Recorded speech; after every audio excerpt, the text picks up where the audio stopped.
In Matthew 23, Jesus goes on a full out rant against the Pharisees. And we find out so much in this. And this famous rant is called the Seven Woes, because in this passage, Matthew 23, Jesus, he makes 7 accusations against the Pharisees. And so what I want to do, since what we're talking about is how to be obedient to Christ, compare obedience with legalism, what Jesus is going to be doing here is explaining legalism. So I want to really pick this apart. I want to look at it carefully. These 7 woes. All right, so let's take a look at these.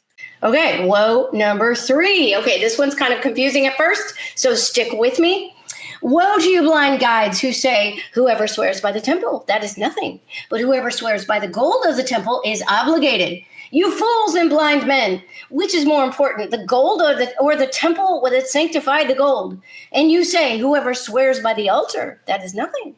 But whoever swears by the offering that is on it is obligated. You blind men, which is more important, the offering or the altar that sanctifies the offering? Therefore, the one who swears by the altar swears both by the altar and by everything on it. And the one who swears by the temple swears both by the temple and by him who dwells in it. And the one who swears by heaven swears both by the throne of God and by him who sits upon it. Now, what in the world is Jesus talking about here? All right. So the 10 Commandments say not to take the Lord's name in vain. Okay. So this had been interpreted by the Jewish religious leaders that they should not make an oath using God's name. Okay. Swearing by heaven. Okay. So what they had done in typical Pharisee fashion is that they had concocted this intricate system of oath taking and swearing. So basically, so they could kind of get around this. So basically what they're doing is setting up a system so that they could promise you something, but then they could be crossing their fingers behind their back, right? So Jesus is pointing out the utter hypocrisy and how ridiculous this is, right? Now, we don't have this system, okay? We have a different culture, so we're not swearing by altars and golden temple and stuff like that, right? But we have our own. Modern-day Pharisees have plenty of their own ridiculous petty rule concoctions themselves. Okay, so I want to give you an example. This is the biggest one, and it is alcohol. Alcohol, okay? As I grew up in legalistic churches, I heard many, many pastors preach from the pulpit that drinking alcohol is always a sin. 1 drop of this devil's potion, it will send you to hell.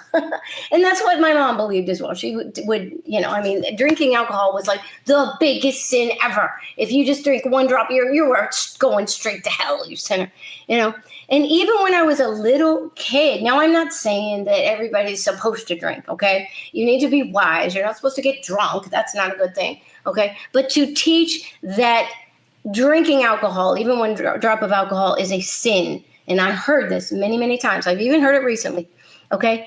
It doesn't make any sense. And even as a little kid, so I started reading the Bible as soon as I could read. And before I did that, then I read the comic book version of the Bible. And so I knew, even as a little kid, Jesus drank wine. Jesus' first miracle was turning water to wine. So did Jesus sin? So even as a little kid, I'm like, that don't make no sense. That's just stupid. It's ridiculous. It is silly. It is nonsensical. And you see so many instances of this, of where legalism has gotten in and it makes people blind and stupid. And it is taking these petty, ridiculous things that it's like the alcohol one, where they have added to the Bible. They're adding their own rules. They're not in the Bible anywhere. Actually contradict the Bible. That is part of legalism. Then they preach it as if it's gospel. Okay, that is legalism.